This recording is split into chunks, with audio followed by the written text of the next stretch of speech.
Right now, your body is doing something that would instantly kill almost any other mammal on Earth. You don't feel it, you don't think about it, but it is happening every single second. Under your skin, millions of microscopic pumps are working non-stop, fighting one invisible enemy, heat. Because without them, your internal organs would slowly begin to cook. But here's the strange part. 2 million years ago, our ancestors didn't have this system. They were covered in thick, heavy fur, just like chimpanzees. And then something changed. They became naked. Not a little less hairy, not slightly thinner fur, almost completely naked. And that one change may be the reason you are alive right now. Scientists trace this transformation back to a genetic mutation around 2 million years ago. Before that, our ancestors were trapped in the shade, hiding from the brutal African sun. Their fur worked like a winter jacket in the middle of Death Valley. If they ran too long, their bodies overheated, their temperature spiked, their organs started shutting down. But the forest was disappearing, food was getting harder to find, and staying in the shade meant one thing: starvation. So nature made a brutal trade. We didn't lose our fur because it looked better. We lost it because fur had become a death sentence. To survive, our bodies built something new. Over 2 million sweat glands, tiny cooling machines buried under the skin. They pumped water directly onto our bare bodies, turning us into one of the most advanced cooling systems in the animal kingdom.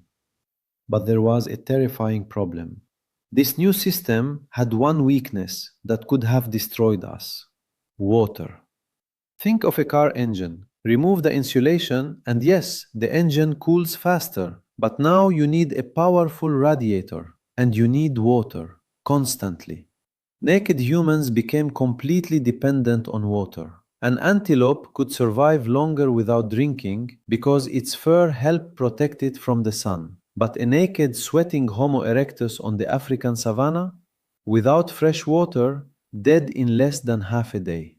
But that weakness forced us to become dangerous in a completely different way. We couldn't outrun a cheetah. We couldn't overpower a lion. We didn't have claws. We didn't have fangs. So we weaponized patience. At noon, when the sun was at its worst, when every other predator was hiding in the shade, early humans would choose an animal: a kudu, a zebra, an antelope, and then they would start jogging toward it. The animal would panic and sprint away, gone in seconds, too fast, too powerful, too far ahead. But humans didn't stop. They kept walking, kept jogging, kept trekking, under the burning sun, hour after hour. The animal could run faster, but it could not cool itself better. Its fur trapped heat, its body temperature climbed, its breathing got heavier, its brain began to overheat, and after hours of being chased, it collapsed. Not from a spear, not from an arrow, from heat. That meat changed everything. High-protein food became the fuel our brains needed to grow, and over time, our brains became massive, 3 times larger than before. But a big brain has a dangerous flaw. Your brain burns a shocking amount of energy. Around 20% of your body's total energy goes to this one organ inside your skull. And all that activity creates heat. Just a few degrees too high and the proteins inside your brain begin to break down. Permanent damage, seizures, death. Which means intelligence had a heat problem. Without naked skin, without sweat, without this strange cooling system, a large human brain would have been impossible. We would have cooked our own minds from the inside out, just by thinking too hard. So our intelligence did not create our bodies. Our bodies created the conditions for intelligence to survive. But there is one final part of this story almost nobody talks about. Look at your body right now.